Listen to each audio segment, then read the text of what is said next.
hôm nọ cứ tôi xíu giờ xem là tôi đây là tôi xíu về nói tiền gì đó năng tôi xíu chúng ta xíu đã tới nói thì nó chỉ chúng cái chứa rồi nó chỉ nên chút tha rồi nó chỉ chúng chút lửa rồi nó được một cha nè tôi chỉ mua chỉ làm nó tên nhà chỉ có miếng nhung nó thôi có khó phổ biến nó thôi mà để nó tôi xíu không đi chơi để nó cái để nó chúng cái nó trong đi chơi thế nào tổng cô sẽ theo không biết chỉ mua nó từ chỉ ai siêu đó ai siêu ai con nhẹ thôi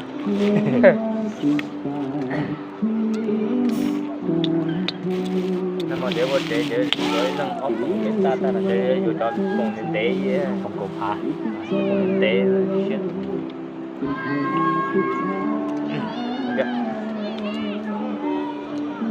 yeah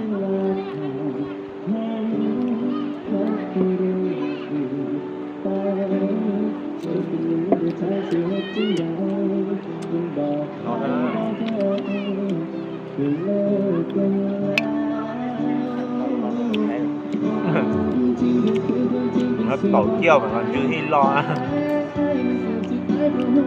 nó khổ rồi nha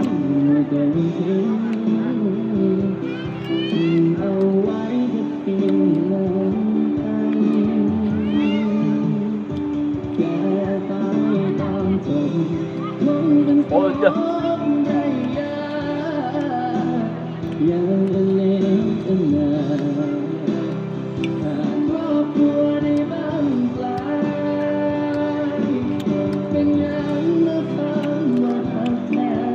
ba lúc là tôm nông cổ rồi buôn lăn á cá nó ở số một ba đấy bé em mà từ nó vô ta rồi nó nói lâu chứ ở siêu cái nhà tí nó có đấy ba xe lửa khí ra chúng tôi đang tuột trong lũ thiên đó chúng tôi là ở lên tí nó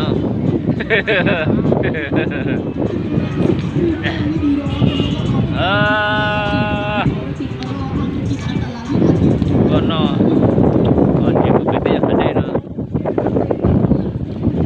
tôi sẽ bỏ tiền của lồng cột thủy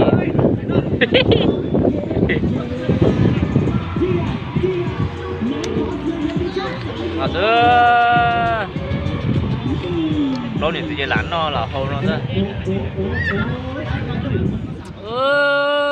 là tha cho sự hậu mong cha nó nữa hãy đi tiêu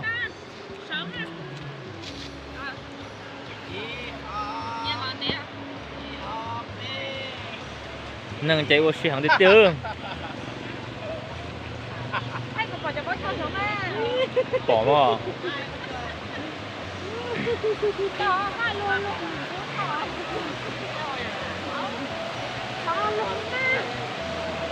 nó sẽ hiện không xem đi tiêu không phải biết lúc đi xem số đủ chưa thì tên là cho pa cho nó không có gì tiêu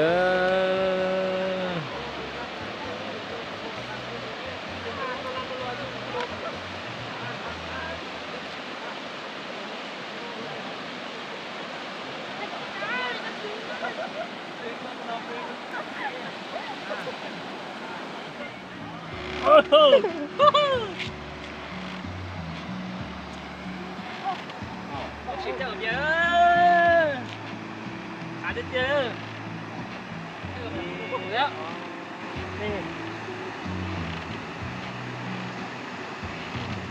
bỏng quá à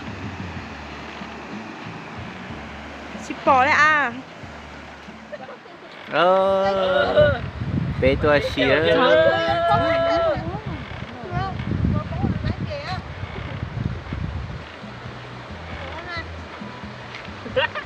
Nhục không à. Xỉa số nó lỗi cho chuyện này lỗi cho chuyện tôi tặng rồi